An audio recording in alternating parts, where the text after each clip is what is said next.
इस क्वेश्चन को देखना जरा। Given below are two statements. क्या क्या दे रखा है? Molar mass of carbon, hydrogen, oxygen, chlorine आपको दे रखा है। स्टेटमेंट 1 बोल रहा है कि 30% W/W solution of methanol in CCl4 at T kelvin, the mole fraction of CCl4 is equal to 0.33। ठीक है। स्टेटमेंट 2 बोल रहा है mixture of methanol and CCl4 shows positive deviation from Raoult's law in the light of above statement, choose the correct answer। मतलब statement type का question है, 1 bye 1 discuss कर देते हैं। ठीक, तो सबसे पहले आ जाते हैं भाई लोग, मोलर मास दे रखा है और आपको क्या 30% W/W solution of methanol in CCl4। तो इसका मतलब क्या है? 30% W/W मींस कि जो आपका 30 ग्राम आपका जो मेथेनॉल है वो आपके 70 ग्राम में अवेलेबल है। सिंपल सी चीज है, 30 ग्राम क्या होगा आपका 70 ग्राम में अवेलेबल है। तो कर लेते हैं। सबसे पहले अगर मैं बात करूं मोलर मास निकाल लेता हूं। मोलर मास किस किस का? एक है आपका क्या है CCl4 है और मेथेनॉल यानी कि CH3OH है। CCl4 का अगर मैं सॉल्व करूंगा, CCl4 कार्बन, कार्बन कितना दे रखा है आपका 12 प्लस 4 इंटू 35.5 कितना हो जाएगा? अगर CCl4 का मोलर मास निकालूंगा वो आपका आएगा 154 ग्राम पर मोल। और अगर मैं बात करूंगा CH3OH यानी कि 12 प्लस 3 इंटू 1 3 हो जाएगा, प्लस ऑक्सीजन 16 प्लस आपका हाइड्रोजन हो जाएगा 1, तो आपका CH3OH का क्या हो जाएगा? वो आ जाएगा 32 ग्राम पर मोल। यहां पे मैंने क्या करा? मोलर मास निकाल लिया। और आपका 30% W/W का मतलब है 30% W/W का मतलब है कि जो आपका मास है, आपका मास ऑफ मिथेनॉल है, मास ऑफ मिथेनॉल यानी कि CH3OH है, वो है आपका 30 ग्राम ऑफ, और जो मास है आपका CCl4 का वो है आपका 70 ग्राम। क्वेश्चन में क्या पूछा गया है? मोल फ्रैक्शन आपसे पूछा गया है। क्या पूछा गया है?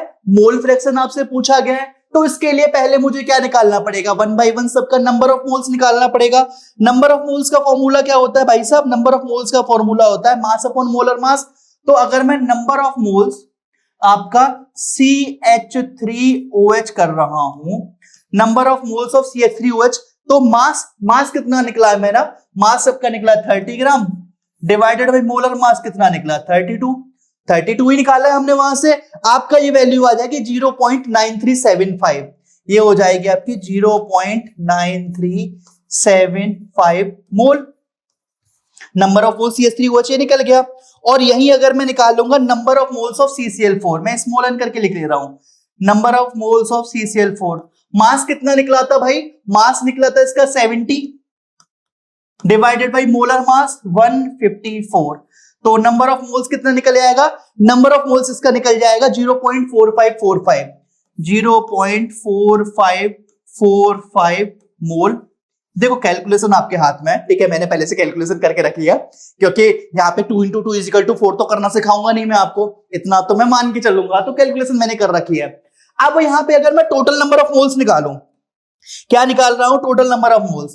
तो total number of moles 3 moles करके निकाल लेता हूं, ठीक है, मैंने अपनी साइड से नोटेशन मान लिया। वैसे तो टेम्परेचर का होता है, लेकिन टोटल मोल्स में निकाले तो क्या हो जाएगा?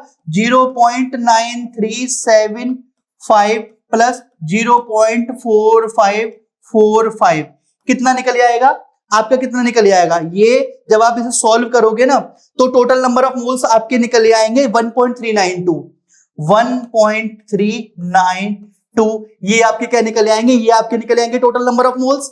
अब मोल फ्रैक्शन क्या होता है? मोल फ्रैक्शन का मतलब जैसे कि सपोज मोल फ्रैक्शन जाई जीटा जो बोलना चाहो उससे डिनोट कर सकते हैं। मोल फ्रैक्शन मैं बात कर रहा हूं, जाई जीटा जो बोलोगे उससे निकाल लेंगे। तो कलर एक बार चेंज कर लेता हूं मार्कर का। अच्छा ठीक है, अगर मैं मोल फ्रैक्शन ऑफ CH3OH की बात करूंगा तो होगा number of moles of CH3OH plus total number of moles, T moles ऐसे करके लिख लेता हूं, टोटल नंबर ऑफ मोल्स। तो यहाँ पे CCl4 का पूछा गया, लेकिन दोनों निकाल लेते हैं। तो number of moles of CH3OH कितना था? Number of moles of CH3OH था 0.9375 मोल डिवाइडेड बाय टोटल, यानी कि 1.392। कितना निकल के आ गया? आपका निकल के आ जाएगा ये आपका 0.674। 0.674।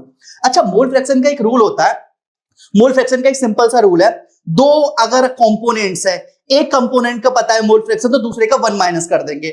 इसका 1 माइनस करूंगा तो भी आपका जो क्वेश्चन में 0.33 दे रखा है तो 0.33 आता, बट अपन क्या है, इतना करा है तो थोड़ा और सही लो। अगर मैं बात करूंगा यहां पर आपकी मैं बात करूंगा यहां पे मोल फ्रैक्शन ऑफ CCl4 की, तो number of moles of CCl4, number of moles of CCl4 कितना निकला है मेरा? 0.4545।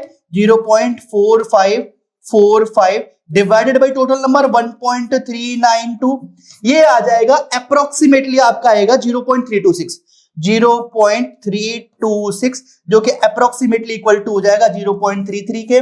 और यही आपको क्वेश्चन में दे रखा है, स्टेटमेंट 1 में वही आपको दे रखा है। तो अगर ये आपको दे रखा है तो इसका मतलब स्टेटमेंट 1 आपका जो है वो आपका बिल्कुल सही है। CCl4 मोल फ्रैक्शन कितना दे रखा था? 0.33। अब बात कर लेते हैं स्टेटमेंट 2 की। किसकी बात करेंगे भाई साहब? अब हम बात करने आ रहे हैं स्टेटमेंट 2 की। स्टेटमेंट 2 क्या बोल रहा है? Mixture of methanol and CCl4 shows positive deviation from Raoult's law, ये बोला गया है। अब मैं बात करूं मिथेनॉल, मिथेनॉल मतलब होता है आपका एल्कोहल। एल्कोहल का मतलब ये जो आपका सॉल्वेंट है, ये आपका क्या है? पोलर सॉल्वेंट है। जो मैं बात करूंगा CH3OH की, वो है आपका पोलर सॉल्वेंट। और अगर मैं बात करूंगा CCl4 की, तो ये होता है आपका नॉन पोलर सॉल्वेंट। और बोला गया है कि मिक्सचर कर रहा है, मतलब पोलर सॉल्वेंट और नॉन पोलर सॉल्वेंट क्या है? मिक्सचर है। देखो, अगर मिक्सचर होगा तो ऑब्वियसली हाइड्रोजन बॉन्डिंग क्या करेगी? इंक्रीज करेगी, वीक होगी? मतलब इंक्रीज मतलब स्ट्रॉन्ग होगी या वीक होगी? ऑब्वियसली आपकी जो हाइड्रोजन बॉन्डिंग होगी वो क्या हो जाएगी? हाइड्रोजन बॉन्डिंग जो होगी वो क्या हो जाएगी? आपकी वीक हो जाएगी। हाइड्रोजन बॉन्डिंग क्या हो जाएगी? वीक हो जाएगी। अगर हाइड्रोजन बॉन्डिंग वीक हो जाएगी तो escaping tendency of the molecule क्या करेगा? Escaping tendency of the molecule increase करेगा। The reason is intermolecular hydrogen bonding decrease कर रही है। दोबारा समझो, हाइड्रोजन बॉन्डिंग देखो, नॉन पोलर और पोलर सॉल्वेंट मिक्स किया, नॉन पोलर और मोलर सॉल्वेंट मिक्स करोगे तो क्या हो जाएगा? आपका हाइड्रोजन बॉन्डिंग वीक होगी। हाइड्रोजन बॉन्ड वीक होगा, इंटरमॉलिक्यूलर मिक्सिंग क्या करेगी? इंटरमॉलिक्यूलर मिक्सिंग या इंटरमॉलिक्यूलर अट्रैक्शन क्या करेगा? डिक्रीज करेगा। क्या करेगा? डिक्रीज करेगा। इंटरमॉलिक्यूलर अट्रैक्शन डिक्रीज करेगा। देखो दोबारा समझना, ये चीज है एक दूसरे से कनेक्ट करके चल रहा हूं, दोबारा समझो। ये पोलर सॉल्वेंट, ये नॉन पोलर सॉल्वेंट। अगर मैं पोलर को पोलर में मिक्स कर रहा हूं या नॉन पोलर को नॉन पोलर में मिक्स कर रहा हूं तो लाइक डिसॉल्व लाइक वाला कॉन्सेप्ट आ गया। लेकिन पोलर को नॉन पोलर में मिक्स कर रहा हूं अकॉर्डिंग टू क्वेश्चन, तो क्या हो रहा है? हाइड्रोजन बॉन्डिंग डिक्रीज कर रही है। हाइड्रोजन बॉन्डिंग डिक्रीज कर रही है, इंटरमॉलिक्यूलर अट्रैक्शन क्या कर रहा है? डिक्रीज कर रहा है। इंटरमॉलिक्यूलर अट्रैक्शन डिक्रीज कर रहा है तो escaping tendency of the molecule क्या करेगा? इंक्रीज करेगा। Escaping tendency of the molecule अगर इंक्रीज करेगा, वेपर प्रेशर इंक्रीज करेगा। और मेरे भाई, अगर वेपर प्रेशर इंक्रीज कर रहा है तो वो positive deviation from Raoult's law show करेगा। समझे कैसे? कड़ी से कड़ी जोड़ी बाबू भैया। तो इसका मतलब ओवरऑल क्या है? Positive deviation of the Raoult's law show करेगा। क्वेश्चन क्या दे रखा था? Mixture of methanol and CCl4 show positive deviation from Raoult's law. सही है? स्टेटमेंट 1 सही था, स्टेटमेंट 2 सही है। बोथ स्टेटमेंट आर ट्रू, यानी कि ऑप्शन ए इसका राइट आंसर हो जाएगा। बस इतना सा क्वेश्चन था ये।